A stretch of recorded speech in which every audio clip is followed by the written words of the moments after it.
तरीके से जानने की कोशिश करेंगे। मगर अभी तक आप अगर विद्यालय से नहीं जुड़े हैं तो प्लीज चैनल को सब्सक्राइब करना ना भूलें और वीडियो को लाइक जरूर करें। Thank you. तो पहली शक्ति होती है कार्यपालिका शक्ति। ठीक है, पहले मैं ओवरव्यू दे देती हूँ कि शक्तियों का बाइफर्केशन कैसे होता है। कार्यपालिका से रिलेटेड जितनी भी शक्तियां होती हैं उनकी कार्यकारी शक्ति है या कार्यपालिकाई शक्ति कहलाती है। इसमें आपको कार्यपालिकाई शक्ति में क्या क्या आएगा, मंत्रियों से रिलेटेड जितने भी पावर्स हैं, राष्ट्रपति प्रधानमंत्री से रिलेटेड जितने भी पावर्स हैं, ठीक है, वो सभी क्या आएंगे, कार्यकारी शक्तियों में आएंगे।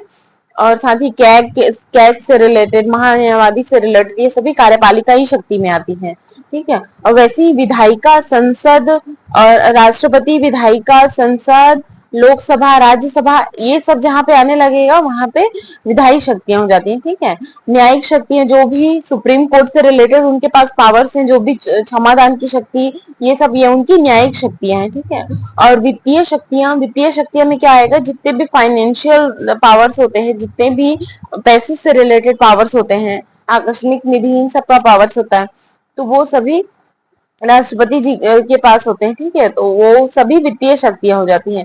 वैसे ही सैन्य न्यायालय से निकली हुई जितनी भी शक्तियां होती है वो सब सैन्य शक्तियां कहलाती हैं। ठीक है, और कूटनीतिक कूटनीतिक और आपातकालीन शक्तियां, जो देश में आपातकाल लगाने की शक्ति होती है राष्ट्रपति के पास, वो आपातकालीन शक्ति होती है। और कूटनीतिक इन द सेंस कि हम किसी और कंट्री के साथ कैसा जो भी हमारे रिलेशंस हैं वो किस में आएंगे, कूटनीतिक शक्तियों में आएंगे। तो आइए पहला पढ़ते हैं हम कार्यपालिका शक्ति। ठीक है, कार्यपालिका शक्ति में हम उन शक्तियों को बेसिकली देखते हैं जो कार्यपालिका से रिलेटेड हो। कार्यपालिका में कौन कौन आते हैं, कार्यपालिका में आते हैं राष्ट्रपति जी, प्रधानमंत्री, फिर अस्थायी कार्यपालिका के रूप में मंत्री परिषद को पढ़ा जाता है और स्थायी कार्यपालिका के रूप में नौकरशाही तंत्र को पढ़ा जाता है। ठीक है, नौकरशाही तंत्र को पढ़ा जाता है। तो आप जितने भी कार्यपालिकाई पावर्स होंगे उनमें इन्हीं के नाम आएंगे। तो जैसे अगर आपके एग्जाम में पूछा भी जाता है कि इनमें से कौन राष्ट्रपति जी की कार्यपालिकाई शक्ति है या विधायी शक्ति है, तो इसे आप क्या कर सकते हो, आसानी से समझ सकते हो। संघ की समस्त कार्यपालिका शक्तियों का प्रयोग राष्ट्रपति के नाम से किया जाता है। ठीक है, तथा राष्ट्रपति कार्यपालिका का प्रमुख होते हैं। कार्यपालिका में सबसे ऊपर राष्ट्रपति जी को रखा जाता है, फिर नीचे अस्थायी कार्यपालिका के रूप में मंत्री परिषद रहती है और स्थायी कार्यपालिका के रूप में नौकरशाही तंत्र रहता है। ये सभी अपने जितने भी काम करते हैं केंद्र में जितने भी सभी अपने काम करते हैं वो सभी राष्ट्रपति जी के नाम से होते हैं। ठीक है, तो राष्ट्रपति प्रधानमंत्री की नियुक्ति करते हैं और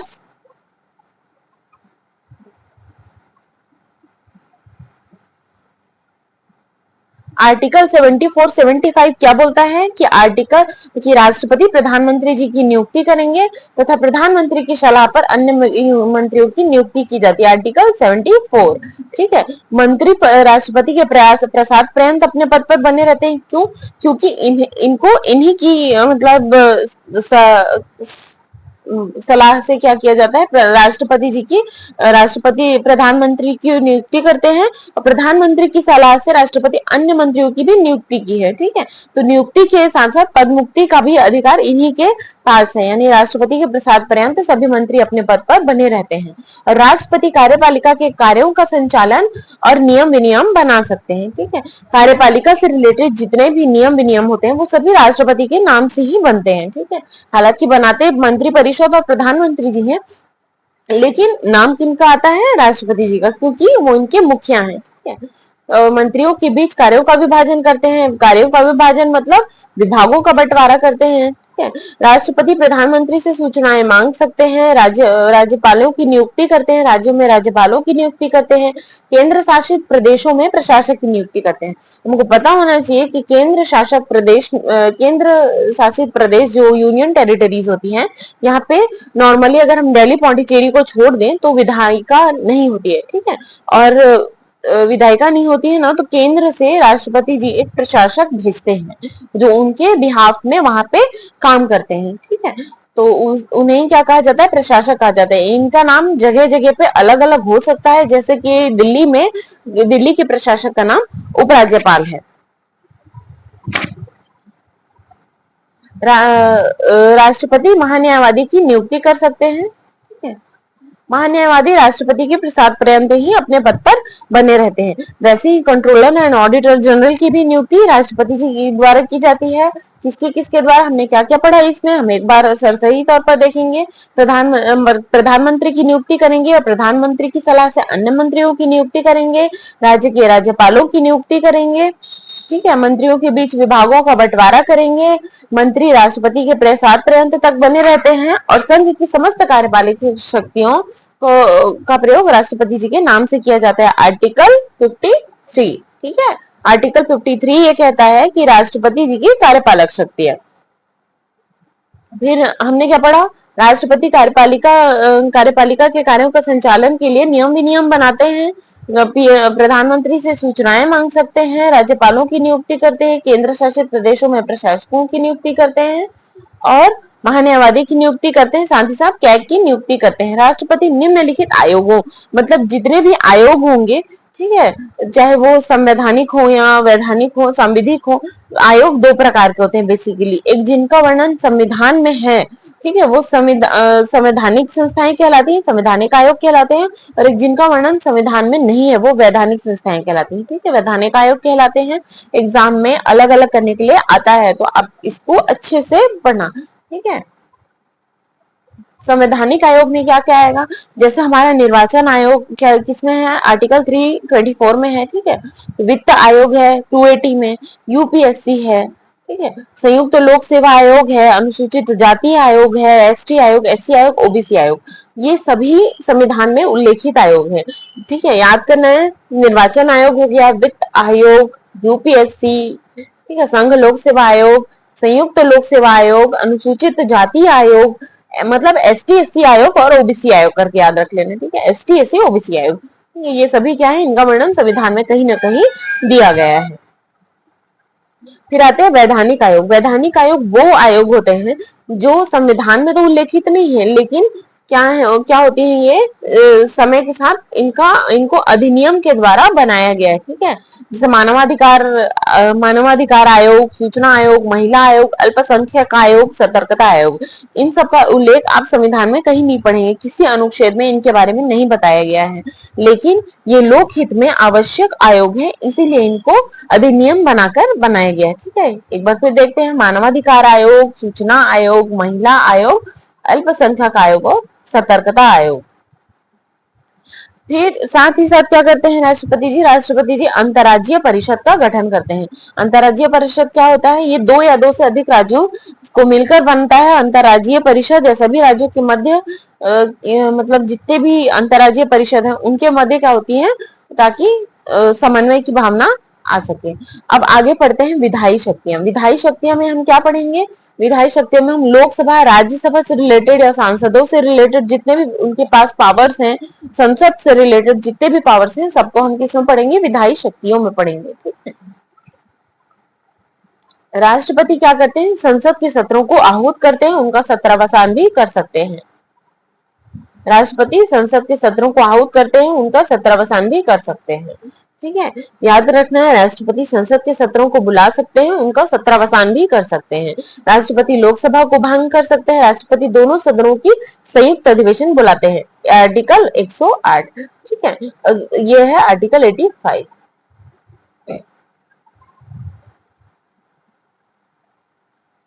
दोनों सदनों की संयुक्त बैठक बुलाते हैं, राष्ट्रपति सदन में संदेश भेजते हैं तथा अभिभाषण कर सकते हैं और विशेष अभिभाषण भी कर सकते हैं। राज्यसभा में ये 12 सदस्यों को मनोनीत करते हैं। पहले लोकसभा में भी मनोनयन करा था, लेकिन इसे हटा दिया गया है। ठीक है, यदि लोकसभा में अध्यक्ष और उपाध्यक्ष दोनों पद रिक्त हो तो राष्ट्रपति अस्थायी अध्यक्ष नियुक्त कर सकते हैं।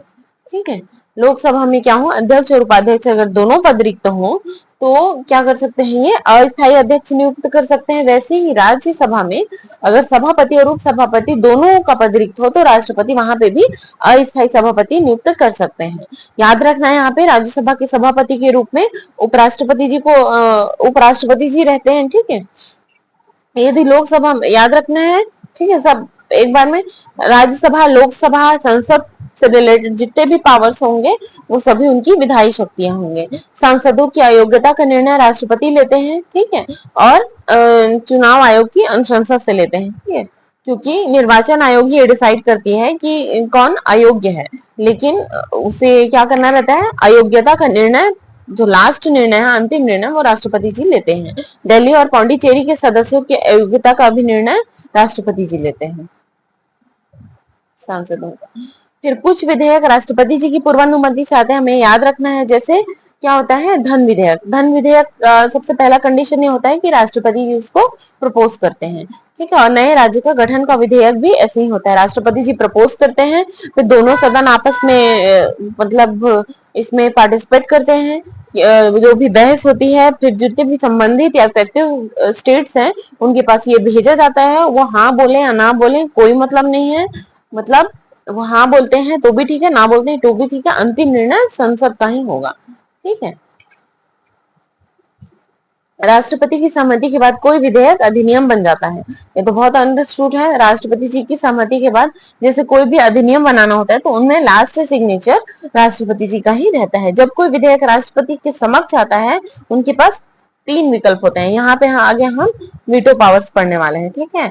राष्ट्रपति के पास जब भी कोई विकल्प आते हैं, मतलब जब भी कोई विधेयक आते हैं, तो उनके पास 3 ऑप्शन होते हैं। अब 3 है, ठीक है, 1 2 3, तो 1 1 1 करके 1 1 1, ठीक है, ऐसे करके याद रखना है, 3 विकल्प, ठीक है। तो 1 1 1 यानी कि आर्टिकल 111, ठीक है। या तो वो अपनी सहमति दे सकते हैं, या तो सहमति को रोक के रख सकते हैं, या पुनर्विचार के लिए लौटा सकते हैं। मतलब अगर कोई मेरे पास मतलब किसी कोई विधेयक आया, ठीक है, मतलब मुझसे किसी ने पूछा कुछ ये करना सही है कि नहीं, ठीक है, मैंने क्या किया कि मैं या तो सहमति दे दूंगी कि हाँ ठीक है, या तो फिर क्या कहूंगी कि नहीं, मैं कुछ नहीं कहूंगी, ठीक है, शांत हो जाऊंगी, चुप रहूंगी, अपने पास सहमति को रोक लूंगी, या तो फिर कह लूंगी ले भैया तो एक बार और सोच के देख ले, ठीक है। यही कंडीशन है। या तो हम चुप रहे, या तो हमने कह दिया हाँ या ना, या तो फिर हमने क्या किया, सहमति को रोक के रख लिया, कुछ नहीं बोला, या तो फिर एक बार और भेज दिए कि ले भैया तुम देख लो।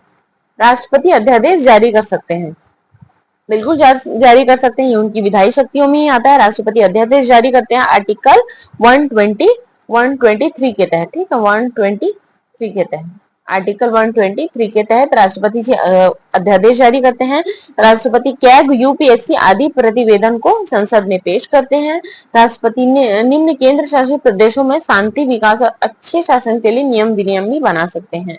याद रखना है हमको, स्टेट्स और यूनियन टेरिटरीज दोनों अलग अलग होती हैं, ठीक है। यूनियन टेरिटरीज में जो शासन होता है वो राष्ट्रपति जी का चलता है, ठीक है। तो कहाँ कहाँ के लिए नियम बना सकती है, जितने भी हमारे यूनियन टेरिटरीज हैं जहां पर क्या है, विधायिका नहीं है, जैसे दिल्ली और पौंडीचेरी में विधायिका है, ठीक है। तो अंडमान निकोबार द्वीप समूह, दादरा नागर हवेली, दमन दीव और लक्षद्वीप। तो दमन दीव और दादरा नागर हवेली तो अब मिल गया है, ठीक है। तो यहाँ के लिए क्या होते हैं, ये नियम विनियम बना सकते हैं। और अगर पौंडीचेरी विधानसभा भंग हो या दिल्ली विधानसभा भंग हो, तो राष्ट्रपति वहां के लिए भी नियम कानून बना सकते हैं, ठीक है। अब आगे देखते हैं वित्तीय शक्तियां। वित्तीय शक्तियों में हम क्या क्या पढ़ेंगे, वित्तीय शक्तियों में हम पढ़ेंगे जिन्हें भी पैसे से रिलेटेड शक्तियां होती हैं, ठीक है। जैसे बजट राष्ट्रपति जी के ओर से पेश किया जाता है, ठीक है। धन विधेयक राष्ट्रपति की पूर्वानुमति से ही पेश किया जाता है। अनुदान की मांगे भी राष्ट्रपति जी की पूर्वानुमति से पेश की जाती है। पूर्वानुमति मतलब सबसे पहले उन्हीं से परमिशन लेके फिर पेश की जाएंगी, ठीक है। पेश करने से पहले हमने उनकी परमिशन लेनी है, तो हमने राष्ट्रपति जी की परमिशन ले ली, मतलब इसमें राष्ट्रपति जी की पूर्वानुमति मौजूद है। फिर वित्त आयोग के सदस्यों की नियुक्ति राष्ट्रपति करते हैं, बिल्कुल करते हैं, राष्ट्रपति करते हैं। संघ की आकस्मिक निधि राष्ट्रपति जी के अधीन होती है। आकस्मिक निधि मतलब आकस्मिक निधि क्या होती है, राष्ट्रपति जी के अधीन होती है। फिर आगे देखते हैं हम, जिसे आकस्मिक स्थिति में उपयोग किया जाए वो है आकस्मिक निधि। फिर देखते हैं न्यायिक शक्तियां, जितने भी सुप्रीम कोर्ट से रिलेटेड पावर्स होंगी या हाई कोर्ट से रिलेटेड पावर्स होंगे, हाई कोर्ट के जो भी जुडिशियल रिव्यू का पावर दिया जाता है, या फिर सुप्रीम कोर्ट जो उनको जो सलाहकारी शक्तियां प्राप्त होती है सुप्रीम कोर्ट से, वो होता है, ठीक है। राष्ट्रपति जी की क्षमादान की शक्ति है। तो पहले तो क्या करते हैं, हम याद करते हैं कि राष्ट्रपति हाई कोर्ट हो या supreme court, high court plus supreme court. दोनों के न्यायाधीशों की नियुक्ति राष्ट्रपति जी के द्वारा की जाती है और सुप्रीम कोर्ट राष्ट्रपति जी को क्या करते हैं, उनके मांगने पर सलाह दे सकते हैं। ठीक है, सुप्रीम कोर्ट सर्वोच्च न्यायालय राष्ट्रपति जी को मांगने पर सलाह दे सकते हैं, किसी विषय में मांगने पर सलाहकारी शक्तियां उनके पास प्राप्त होती हैं। ये आर्टिकल होता है 143।